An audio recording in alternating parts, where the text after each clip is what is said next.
It was funny. I was reading your thing, Scott, and you wrote about seniors. Given their lifespans, they have less to lose in a climate collapse. And I Yeah. was, but they got nothing to lose, right? No, you're right. You're right about that. That's also the power of being older. You go, wow, I've only got so much time. I'm not going to waste my shot, to quote Mr. Hamilton.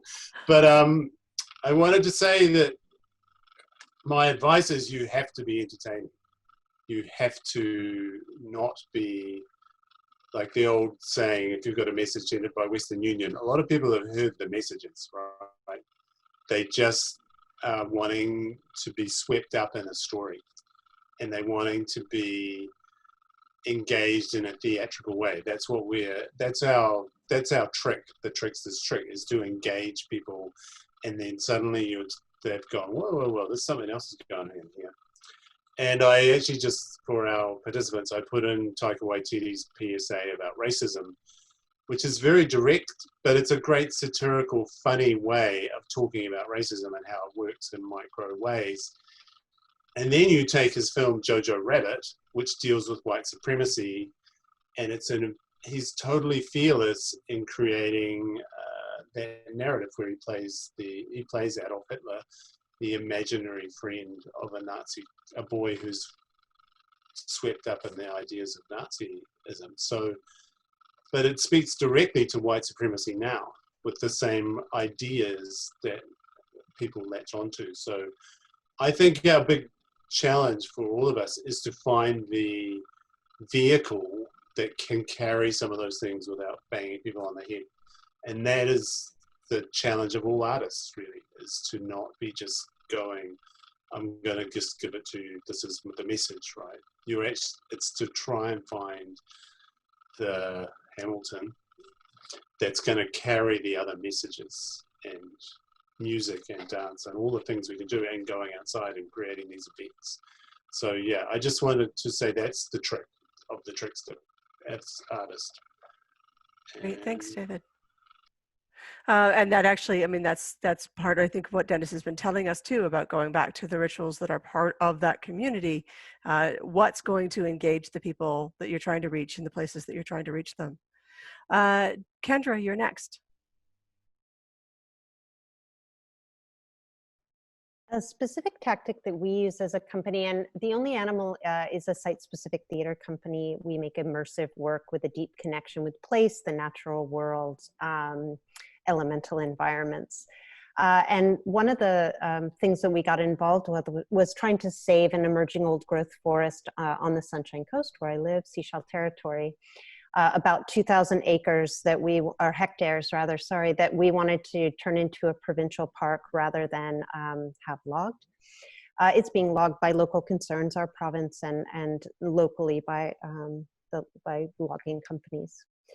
And what we realized is that largely this place was a treasure that only the mountain bikers knew about. And so our work became actually, in saving the place, was to connect our local audience, about 10,000 people that live in this area, to that place, to make them fall in love. We saw ourselves as matchmakers, because what we love, we grow to protect.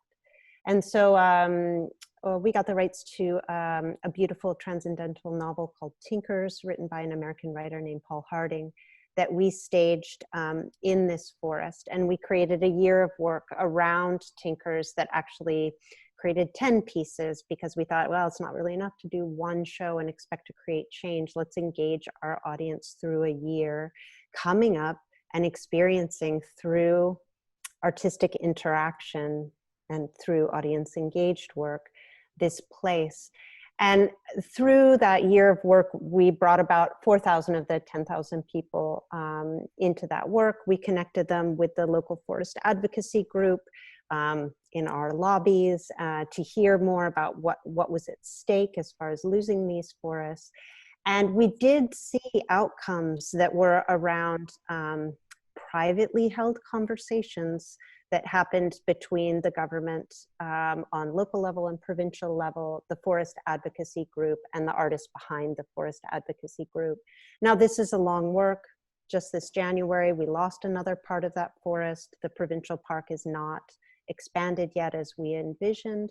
But I do see that the theatricality, that everything that David's talking about and Jordan is talking about, and image and humor and experience and surprise and delight and story and the ability for us to see and understand a place in a very heartful way was the mechanism that we used to create change in that situation. Great, thank you so much. All right, I'm noticing that we are half an hour towards the end of our time. So perhaps without lingering too long, we could talk about some of the challenges that we are aware of. Katie, this question is partly inspired by your comment that not only did you get negative feedback at the time, but that you then received negative commentary online and through your personal pages.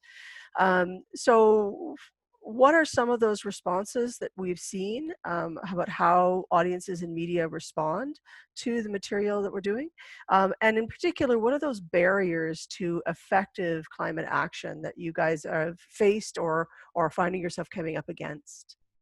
And Kendra, your hand's still up. Did you want to start us off, or was that just leftover? I'm happy to speak to it. I forgot to turn it off, but That's yes. quite okay. So one of the things that we identify is that a big barrier to people mobilizing on climate is climate anxiety and climate grief. They are both states of frozenness, and you cannot mobilize when you are frozen in those states. We've had organizations like David Suzuki Foundation and others who are kind of holding the climate narrative, be they scientists and journalists and academics, talking about that fact is dead, that they cannot reach and mobilize their own networks because people cannot handle the articles about the losses of biodiversity, the warming planet, that way of taking in information and getting inspired to act is failing. And so I think that this is actually the place for artists now. This work that we have called the Artist Brigade, which is bringing arts and artists to the front lines of the climate movement, is an attempt to bring artists into the telling of the climate story so that we can use all these tools that we've been talking about, which are engaging, and come together in collective actions. It's a strength of the theater. We work in collective actions. It's needed in this time. As someone said earlier, it's not about individuals washing out plastic bags anymore. This is the time for collective action and systemic change. So that we bring all of our tools to all of those places where the climate story is being told but failing to reach the people who could create change, our citizenry. Great, thanks, Kendra. Anyone else want to speak to their experience of barriers or response? Go ahead, Beth. Just going off of what Kendra was saying, one of the things that we did was with our creative climate communication course that has it has a class of 40 people. It's probably mostly environmental studies majors, some theater majors, and we have them performing live comedy. And they have to do a show, and it's a big show at the end, Stand Up for Climate. And they're like, I'm gonna do what? And we scaffold it, and we just start from the beginning of the semester, and they're working, and they're doing it, and they're also like being very strategic about it. They're having to incorporate drawdown solutions, so they're not just doing bong jokes and, you know, talking about recycling or something.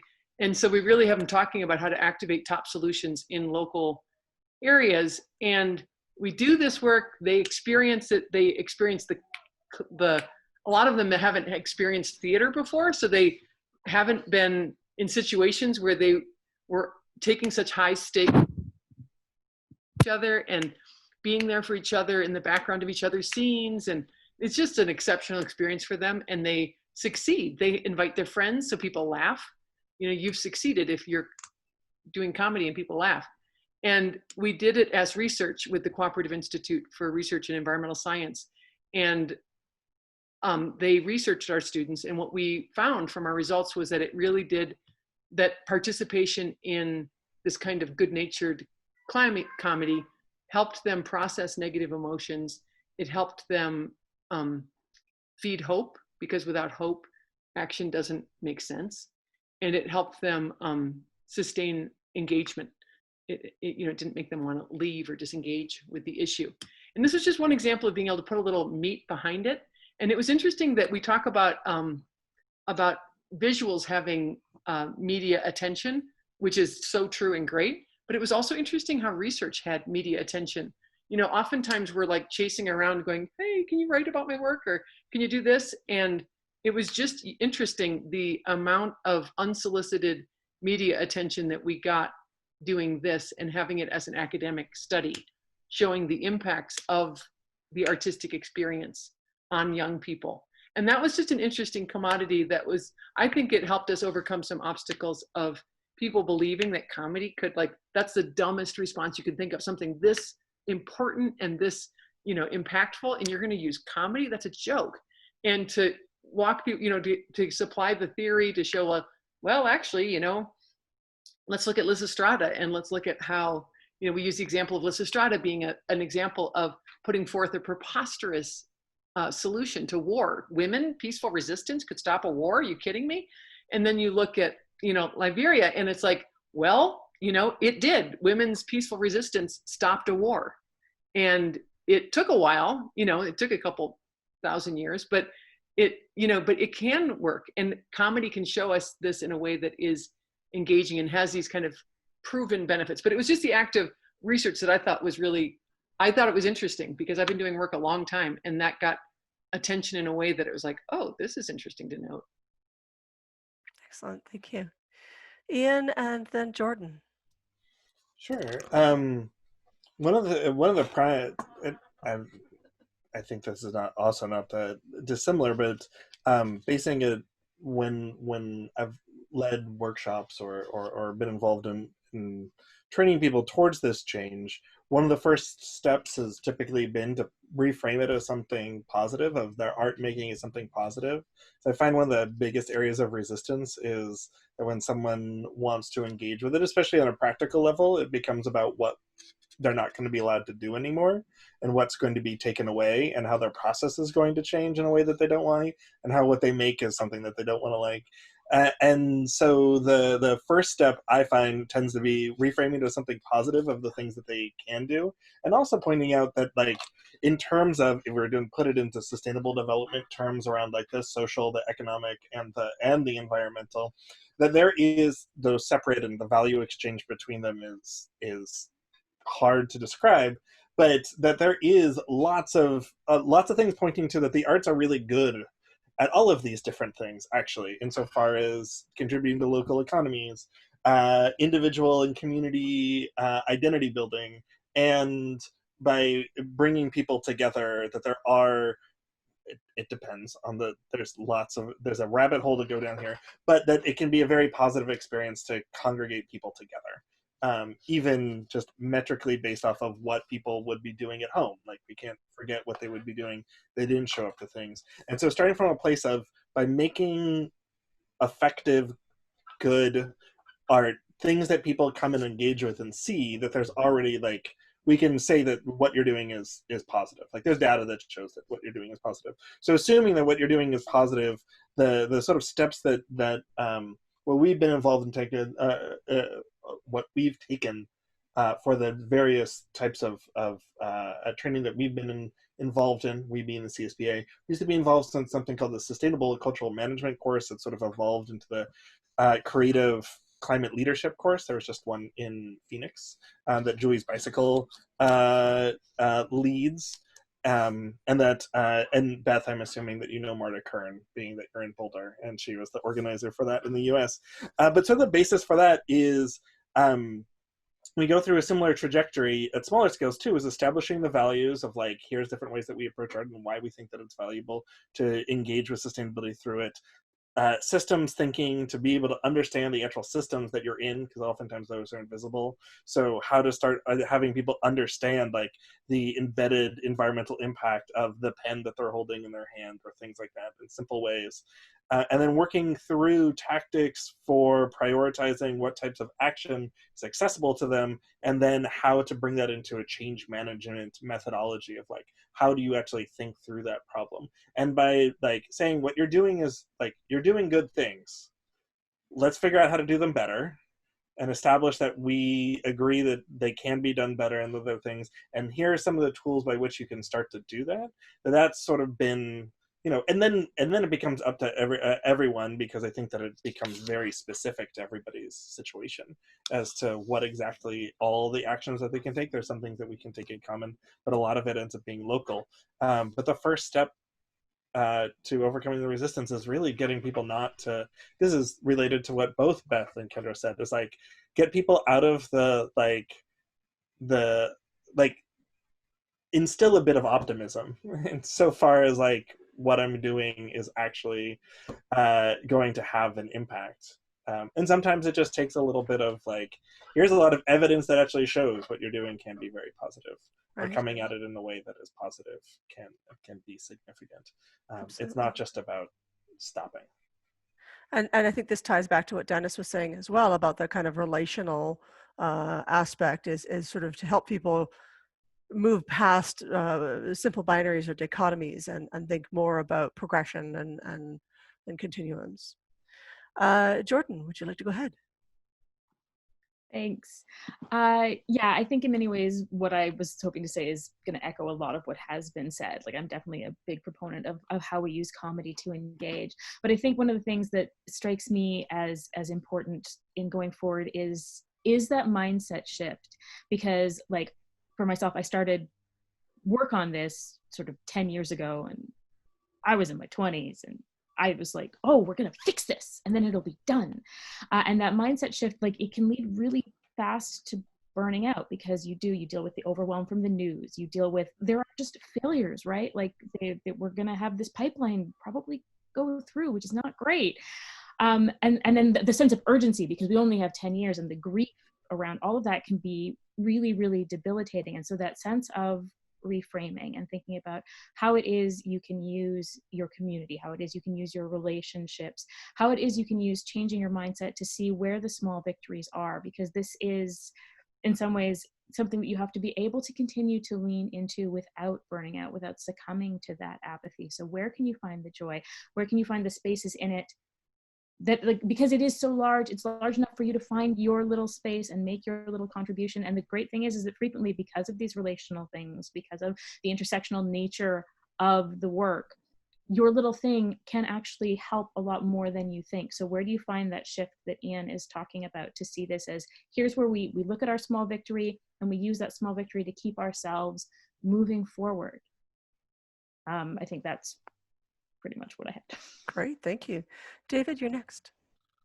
Yeah, just talking about the challenges and the paralysis, like it feels a little bit like what it was to go through the 70s and 80s with nuclear war being a constant. But there was a lot of good artistic response to that, and there was a lot of mobilization. And I think people need to see that people have, there's been movements before and they've worked and they've changed the world in positive ways. It doesn't mean we have to keep on fighting. I think the big overwhelm is that every generation thinks they don't have to fight for the world. And in fact, we do. They just new things keep coming. I wanted to say also that COVID is really interesting because it has showed us we can change really fast. And that by not traveling, like this conference, that we have actually shown that we can do things a whole lot in different ways, and we don't need to burn so much carbon. And I think these are the positive things, and the little tiny things like eating more vegetarian, or not necessarily becoming a vegetarian, but that would be useful. These are little things that people can do in their own lives that change the culture. And so those are the things I would concentrate on. I think it is, you do want to give people hope, but you need to acknowledge their grief and their paralysis. Great, thank you, David. And that's actually a lovely sum of this conversation. Dennis, you wanted to jump in. Please go ahead. you know, working in the Philippines, it's really, there's so much challenges that one should face in dealing with climate crisis. Again, because it is entangled with many other disasters. But then again, I would reflect, okay, so the real battleground here is really the kind of art that I am formulating, because I like to think of myself as an artist.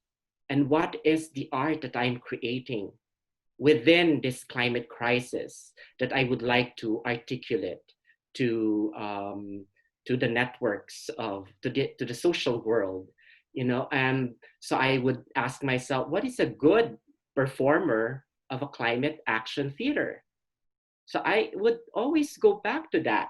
What is a good space for this art to thrive? So it's always, I like to invest on an inquiry of my art, right? While I am concurrently thinking of mitigation and curbing the climate crisis, because it's quite overwhelming when you read the facts that there's 350 billion tons of carbon emission being released to the world, and this little island has zero contribution to that. So you're quite demobilized. And so for me, the real action is in the kind of art that I'm producing, the aesthetics, the communicativeness of it, the meaningfulness of it. And again, probably this is going back again to the affection in the art also. Right? The Buddhists would say, what's the inner eye of this art? All right, thank you. Kim, you had some thoughts? Yes. Also thinking, I mean, a lot of what we've been saying about connecting to environment, but I also want to go back to talking more about intersectionality. I know Kendra mentioned this earlier, and certainly like the Green New Deal platform is about that, and of the importance of drawing those connections between the racial crisis, the economic crisis, of the climate crisis, and that the more that people understand these to be intersectional, especially when there is momentum around certain kinds of social movements, that the more that'll enable us to scale up, which is so important, because as much as we need those local things, we really need to scale up. I think that's also why, you know, the Artist Brigade is an exciting proposal, because it really is about mobilizing and expansion,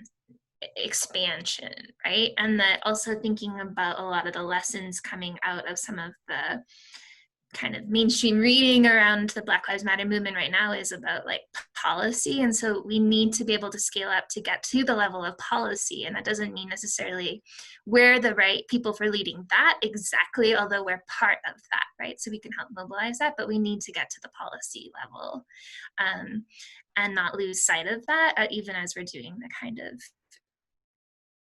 local connective work that we're maybe more uniquely like equipped to do. Right, so think small, but also think big at the same time. I believe, Beth, you're next, yeah? I just think it's interesting too to fold those kind of policy actions into the culture of your work. When we worked with Young Women's Voices for Climate last fall, when we did a local action, we did a local performance of the Climate Change Theater Action. And we did it in November, and we did 2 of the plays. We did The Butterfly That Persisted and It Starts With Me. And then we had a whole lot of different kind of the young women. We had 9 young women who performed them, and then as an ensemble, and then they led these things within our community that were like a kind of like a interactive thing during it, that we made these 2 posters that had everybody's input about things that were actually carried to COP and then given to our local climate change action team. And then even in the rehearsal process, we would have as part of our culture of our getting together, our 2 hours a week that we had, we would start out by doing some policy action things where you add your voice, or you know, whatever was we found that seemed applicable and relatable. And it's like, it's a good way to just keep it all connected so it stays one thing.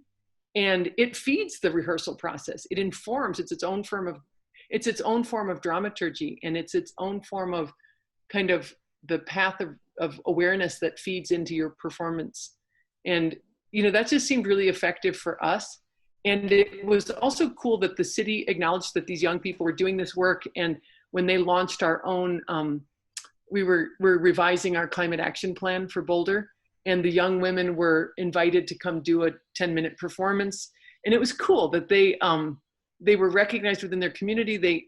It started all making sense, and it kind of works for everybody. You know, it's like for them, you know, my kind of dog in the race was really their enrichment and their experience, but for everybody, it was like, oh, it was mutually beneficial. So I think there are ways that when we really take the time to do this work in communities where we're invested and we're here for the long haul, that we can start to make those long-term relationships.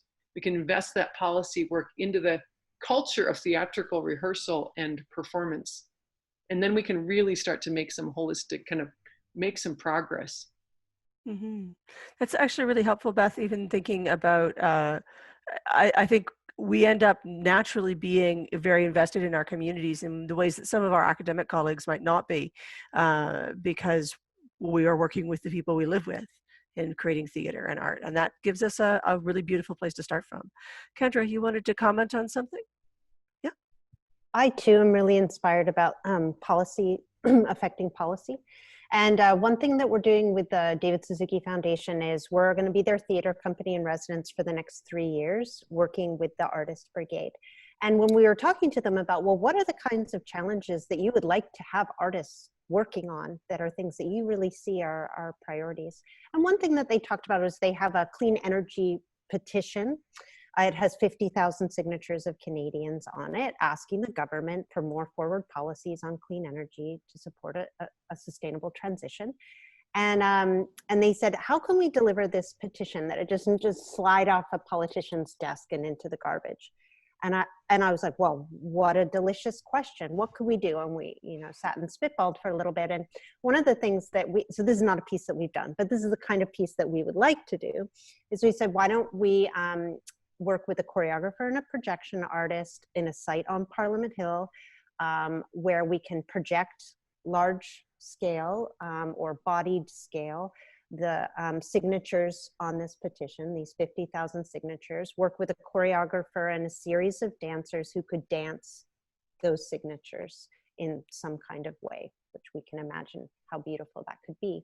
And we figured out that if it takes a minute to dance one signature, that 50,000 signature piece would last for 34 days. And you can imagine the publicity that might engender, not only in the local community, but it's, you know, it's photographable, it's videoable, it could be on our national news. And you could know that if you went and added your name to the petition, that your name would be danced as well.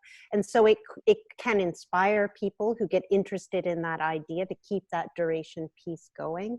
It gives the advocacy group of David Suzuki Foundation something to reach out to their people with that is, you know, has all these kind of engagement things that we're talking about being so important, and getting people involved in the movement, getting them involved in something that they see as beautiful and meaningful and will deliver their will to the political leadership. And so, I mean, you have to fundraise for that piece, but I spend a lot of my time fundraising for all kinds of pieces. That's a piece we could fundraise for. And I think it's the kind of thing that I get really excited about artists getting involved with. And that's the kind of thing that I want the Artist Brigade to do a lot of. Great. Thank you. That would be a good piece to get people passing by to take on a signature and dance it. And now we become engaged again. Friends, I know that we could talk for hours, but we are reaching the end of our time together. I'm wondering if there's any final words that you guys would like to share. Happy to have everyone have a chance to say a quick thing. Who'd like to go first? I'll go first if that's all right, because my messages are usually downers, and I don't want the very last message of the bunch to be depressing. I love so many of these ideas, and I want to see them all come to pass. My only final word is not to wait till next week or next month or until the next grant deadline, but to get out and get on it as quickly as you can, because we're running out of time. We've already run out of time in so many respects. You know this, I don't have to lecture you about it. But I think that one of the advantages that we have in this discipline is that when we're really dedicated, when we have an ensemble or a troupe who are all deeply emotionally committed to something, we can make art happen faster than almost any other medium. We can get together, we can make it happen. So if you're committed, make it happen as quickly as you can. Good luck. Thanks. Katie? Thank you very much for having me here. I want to say that everybody has filled me with information and inspiration and hope. And I think lifting people up like that, reminding them that this is still, it's easy to get numb, especially with COVID and everything that's happening. But inspiring each other is really important. And I want to speak to Scott just about Bear Witness.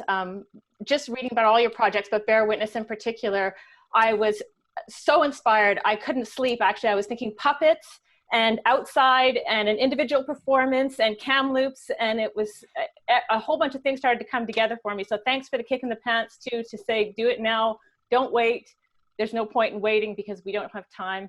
And thank you all. Thanks, Katie. David, you want to go next?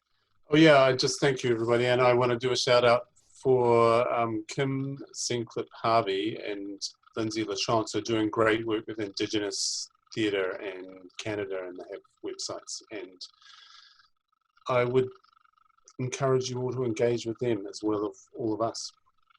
Will you write that in the chat, David? Sure. Will you write their names? Thank you, David. Does anyone else want to say? Go for it, Beth. I'd just like to say that I think I got to a point in my own life where I went through a little bit of heartbreak, where I got a little disappointed in the human race, and it started to hurt my feelings. And I just thought I only kind of want to do climate work that also simultaneously is making us a species worth preserving. And that's been useful for me. So I just offer that up. And thank you all so much. Thank you, Beth. Dennis. Yes. Thank you, Sheila, for gathering us, and it's been a wonderful experience for me to share this space for the panelists. I'm very grateful to learn and to be inspired by your understanding and how you deal with climate crisis. I think of myself as someone who's still located to the Philippines, that the suffering is intense, and to learn the works of other people is very encouraging. And there's something transnational also in the work that we're doing. But again, for me, I reflect. I try to go deep to what I'm trying to do, because there's urgency. And I believe that the gravitas of this work, again, is the understanding of the art that I'm making. And I would like to be very specific on that. I've been contemplating on how the Balinese understands art, because there's no word for art in the Balinese language. Everything is connected to this idea of the one who beautifies. And I think that it is something that I'd like to offer, that what is an artist? Who is an artist? And probably a good performer is someone who beautifies against the rubbles of this climate crisis. And so I'm taking that challenge to someone who've experienced the disasters and climate crisis. I'm looking forward to an experience of the task of sharing this art to the new generation of culture makers, because culture produces aspirations and dreams. So I feel that's the next task for me, to be part of an educators who will educate new culture makers. Absolutely. Thank you, Dennis. Ian? I almost just put my hand down because I thought that what you just said, Dennis, covered a lot of my thinking right now. I think that the only thing that I'll tag on to there is this, having been doing this work for the majority of my career, there was a point at which, and it was actually right around the time that Kendra and I met in person, that I was having this like existential crisis around this topic. Where I felt like I had become disengaged with it because I couldn't. There was a point at which I felt like I could keep track of everybody's name, like that was actively, consistently doing work, or that like it always was the same people coming up, and you'd always see familiar names. And then there was some point, and I remember sitting down with Alison Tickell, who's the director at Julie's Bicycle, because we've been collaborating for a lot. We sometimes end up at events together. She's like, I feel the same way too. And then we both sort of had this realization that it's like, we actually think that what's happening is that there's so many more people getting involved with the topic that we just can't, like, it's gone outside of our brain's ability to keep a mental map internally of everything that everybody's doing. So I think that there's a lot of stuff that's going on, and I'm really excited for that. Great, thank you, Ian. Kendra, Jordan, and Kimberly, did you want to jump in? I just really quickly wanted to say thank you, because playwriting is naturally kind of a lonely thing to do. And so to both get to catch up with people who I know and hear what they're working on, and to meet new people who are engaged in the same practice is incredibly invigorating and uplifting. And so, yeah, thanks so much. My pleasure. Kendra? Just to echo that, Jordan, about how nice it is to be in this community. Thank you for inviting me.